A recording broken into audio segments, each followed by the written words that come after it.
PM Modi की सुरक्षा को लेकर बड़ा खुलासा। अंतर्राष्ट्रीय योग दिवस पर तैयार दिल्ली पुलिस की रिपोर्ट में सुरक्षा की जताई गई चिंता। सुरक्षा एजेंसियों की रिपोर्ट बेहद संवेदनशील, पहली बार कट्टर दक्षिणपंथी संगठनों के निशाने पर पीएम। मुस्लिमों को लुभाने और मुस्लिम नेताओं से मिलना नागवार, गुजरात दंगों के दोषियों को सजा से नाराज।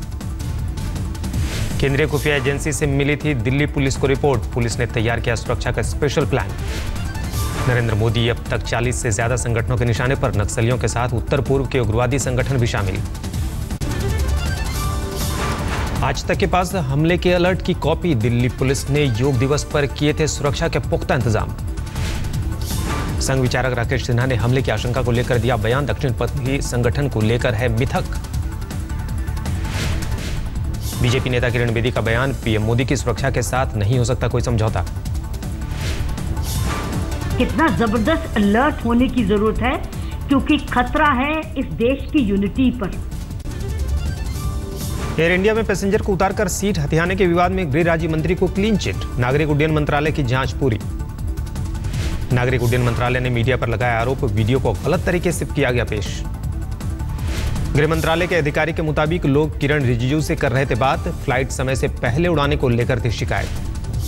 केंद्रीय गृह राज्य मंत्री किरण रिजिजू ने आज तक से की बात, यात्रियों को हुई दिक्कत को लेकर मंत्रालय को लिखेंगे खत।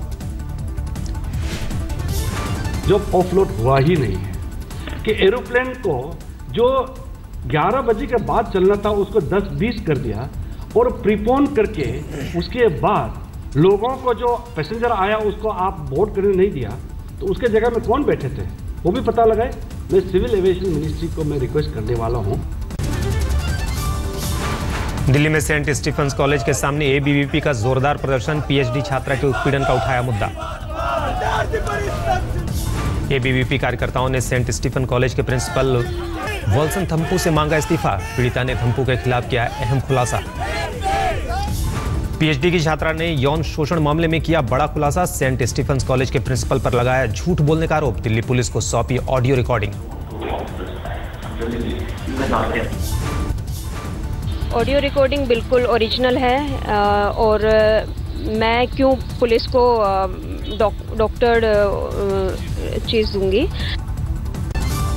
कंधार हाईजैकिंग में वाजपेयी सरकार से हुई थी भारी चूक, पूर्व रॉ चीफ एएस दुलत ने आज तक से बातचीत में किया दावा। Well, let me say we goofed, but nobody. You mean the word goofed?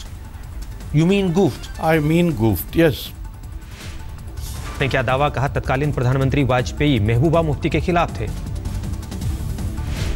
Dulat ने यह भी कहा गुजरात दंगों की गलती मानते थे तत्कालीन प्रधानमंत्री वाजपेयी, साथ ही यह भी कहा वाजपेयी ने चर्चा में तत्कालीन मुख्यमंत्री नरेंद्र मोदी का नहीं किया था जिक्र। कांग्रेस ने उठाया पूर्व रॉ चीफ दुलत के आरोपों का मुद्दा, कहा बीजेपी ने अमृतसर में विमान को रोके रखा होता तो आतंकी रिहा नहीं करने पड़ते। कांग्रेस ने कहा किस तरह से विमान को कंधार रवाना होने दिया गया, बीजेपी दे जवाब। अजय कुमार बोले जब भी बीजेपी सत्ता में आई आतंकवाद और आतंकियों से समझौता किया। जब भी वो सरकार में रहे तो उन्होंने देश की सुरक्षा, देश का अखंडता के साथ समझौता की है। कांग्रेस ने कहा दुलत के बयान से साफ है वाजपेयी ने मोदी को राजधर्म का पाठ पढ़ाया था, साथ ही वाजपेयी ने बीजेपी की हार की वजह 2002 का गुजरात दंगा बताया था। क्या अब मोदी माफी मांगेंगे? ये सब बातें की खुलासा के बाद कम से कम प्रधानमंत्री जी अपने चुप्पी तोड़े। दुलत के खुलासे पर बीजेपी ने कहा सरकार को उस वक्त विमान में सवार लोगों की थी फिक्र, यात्रियों की जान बचाने के लिए सरकार ने जो किया जरूरी लगा। बीजेपी नेता यशवंत सिन्हा ने कहा कंधार मामले में नहीं हुई कोई गलती, सभी दलों के साथ बातचीत कर लिया गया था फैसला। प्रधानमंत्री जी का कि एक चिंता जो सर्वोपरि थी वो ये थी कि जो पैसेंजर्स हैं प्लेन में कैद उनको बचाना चाहिए उनकी। बीजेपी प्रवक्ता एमजे अकबर ने कहा कंधार मामले में कांग्रेस कर रही है गंदी राजनीति, कांग्रेस बताए क्या उस वक्त 400 यात्रियों को मौत के मुंह में झोंक देना चाहिए था। एमजे अकबर ने कहा आतंकी के बेटे की मदद पर फारूक ही दे सकते हैं जानकारी, सरकार को इसके बारे में कुछ पता नहीं। तेलंगाना के मुख्यमंत्री केसीआर की सुरक्षा में तैनात हुई 5 करोड़ की बुलेट प्रूफ बस नक्सल प्रभावित इलाकों में दौरे के लिए होगा इस्तेमाल। सीएम केसीआर की सुरक्षा में तैनात हाईटेक बस में वाईफाई समेत कई आधुनिक सुविधाएं। केसीआर सरकार ने रमजान के पाक महीने में मुसलमानों को तोहफा देने का बनाया प्लान। 26 करोड़ का प्लान तैयार। करीब 2 लाख गरीब मुस्लिम परिवारों को केसीआर सरकार बांटेगी 500 रुपए के कपड़े। करीब 10 लाख रुपए का खर्च। मस्जिदों में प्रतिदिन 1000 लोगों को मुफ्त भोजन कराएगी तेलंगाना सरकार। करीब 4 करोड़ रुपए आएगी अनुमानित लागत।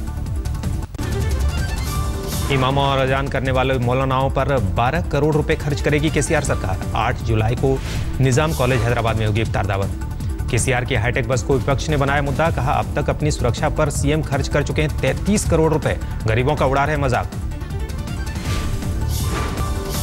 आप विधायक पंकज पुष्कर के आरोपों पर बोले दिल्ली विधानसभा स्पीकर रामनिवास गोयल, पागल और सिरफिरे कुछ भी बोलते हैं, क्या हर किसी का इलाज करवाएं? पहले कुछ काम कर रहे थे विधानसभा में, तो इतनी बड़ी बात नहीं थी जिसका वो इतना बड़ा इशू बना रहे हैं। शिवसेना का मुख्यमंत्री देवेंद्र फडणवीस पर वार।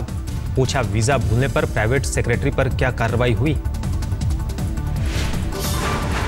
दिल्ली के मुख्यमंत्री अरविंद केजरीवाल के निजी सचिव और चहेते अफसर राजेंद्र कुमार पर उठा सवाल। सीएनजी फिटनेस घोटाले में जांच के वक्त कांग्रेस का दे रहे थे साथ। आज तक ने खोली पोल। तत्कालीन ट्रांसपोर्ट मंत्री रमाकांत गोस्वामी को एसीबी दे रही थी सीएनजी फिटनेस घोटाले की जांच की पल पल खबर। स्टेटस रिपोर्ट पर दिखे मंत्री जी के दस्तखत। पूर्व मंत्री रमाकांत गोस्वामी पर आरोप। जांच की दिशा बदलने के लिए एसीबी पर डाला दबाव। तत्कालीन ट्रांसपोर्ट कमिश्नर राजेंद्र कुमार ने मंत्री गोस्वामी का दिया था साथ। एसीबी ने दिल्ली सरकार के तत्कालीन चीफ सेक्रेटरी पीके त्रिपाठी और तत्कालीन ट्रांसपोर्ट कमिश्नर सपोलिया को पूछताछ के लिए बुलाने की अनुमति एलजी से मांगी थी, लेकिन नहीं मिली। इंडियन मुजाहिदीन का सरगना यासीन भटकल हैदराबाद से बना रहा जेल से फरारी की योजना। भटकल के इंटरसेप्ट हुई बातचीत से खुलासा। यासीन भटकल की फोन पर पत्नी से बातचीत में हुई इंटरसेप्ट। भटकल की जेल से फरारी में मदद करेगा आईएसआईएस। इंटरसेप्ट बातचीत के आधार पर हैदराबाद जेल में भटकल की सुरक्षा कड़ी। पुलिस रिश्तेदारों और मुलाकातियों पर रखेगी कड़ी नजर। जरूरत पड़ने पर पूछताछ भी। बातचीत में भटकल ने अपनी पत्नी जाहिदा से कहा, दमिश्क से लोग कर रहे हैं उसकी मदद, जल्द रिहा होने की उम्मीद। दमिश्क है सीरिया की राजधानी। दमिश्क के ज्यादातर हिस्सों पर है आईएसआईएस का कब्जा। दिल्ली के जनकपुरी में युवक की हत्या। 3 हथियारबंद बदमाशों ने धीरज नाम के शख्स से पहले किया झगड़ा, फिर मारी गोली। दिल्ली में बेखौफ लुटेरों का आतंक। बंदूक की नोक पर कलेक्शन स्टाफ से लूटे 8 लाख रुपए। मुंबई में मौसा ही निकला। 8 साल की बच्ची का हत्यारा, पहले की अगवा फिर की हत्या। पुणे में डॉक्टर की लापरवाही से गई बच्ची की जान। दांत के इलाज में एनेस्थीसिया की ज्यादा डोज से गई जान। देवास के राजा विक्रम सिंह की जमानत याचिका खारिज। एक किसान की हत्या का है राजा पर आरोप।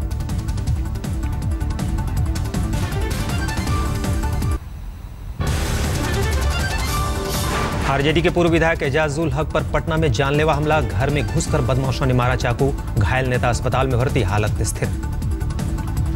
पूर्व विधायक पर हमले के बाद लाइसेंसी रिवॉल्वर और स्कॉर्पियो ले उड़े हमलावर। पुलिस को किसी नजदीकी पर शक। राबड़ी सरकार में मंत्री रह चुके एजाज। पूर्व सांसद शहाबुद्दीन के हैं रिश्तेदार। कानपुर में दूध की गाड़ी और बोलेरो में टक्कर, 4 की मौत। दिल्ली में पुलिस ने कुरियर कंपनी में हुई लूट का किया खुलासा। लूट में शामिल 4 लुटेरे धरे गए।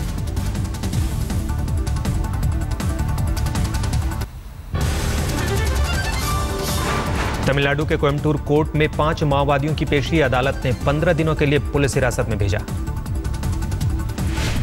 झारखंड के देवघर में फर्जी दस्तावेज बनाकर चोरी की बाइक बेचने वाले गिरोह का भांडाफोड़। 2 लाख नगद के साथ 2 गिरफ्तार।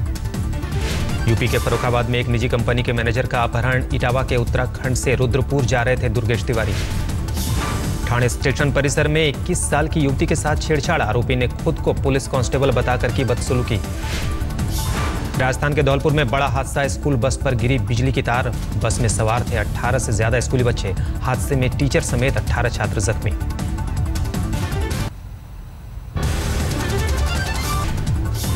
दिल्ली मेट्रो के विस्तार का एक और चरण पूरा। जहांगीरपुरी से समयपुर बादली के लिए हुआ ट्रायल रन। व्यापम घोटाले की जांच में जुटे अफसरों को मिल रही है देख लेने की धमकी। 2 अफसरों ने मानी धमकी की बात।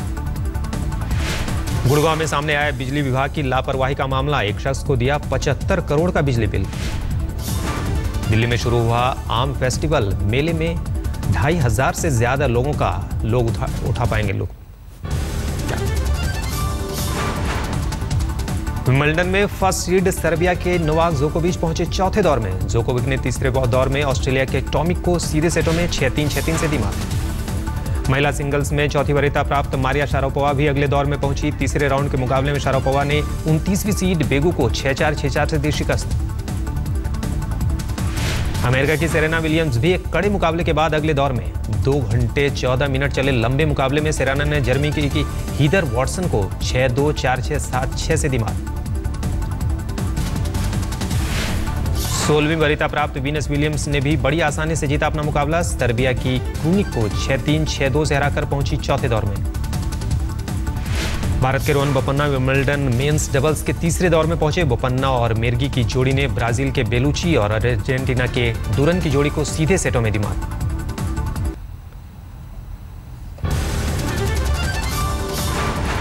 हॉकी वर्ल्ड लीग के सेमीफाइनल में हारा भारत। मेजबान बेल्जियम ने 4-0 से रौंदा। नशे में गाड़ी चलाते धरे गए ऑस्ट्रेलियाई cricketer James Faulkner. Manchester court में 21 को पेश।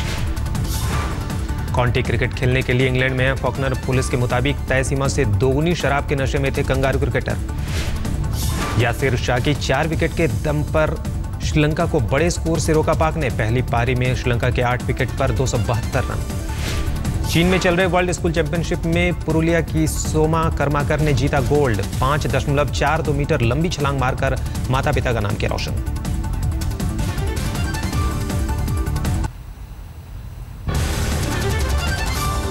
ब्राजील के शहर मिनास के रीच में मिली डायनासोर की हड्डियां। जानकारों के मुताबिक ये डायनासोर अलग प्रजाति के। एथेंस में वोटिंग के खिलाफ जोरदार प्रदर्शनकारियों पर टूटा पुलिस का कहर। इजराइल के दक्षिणी इलाके में रॉकेट से हमला। मिस्र के आतंकी गुटों ने दागे रॉकेट।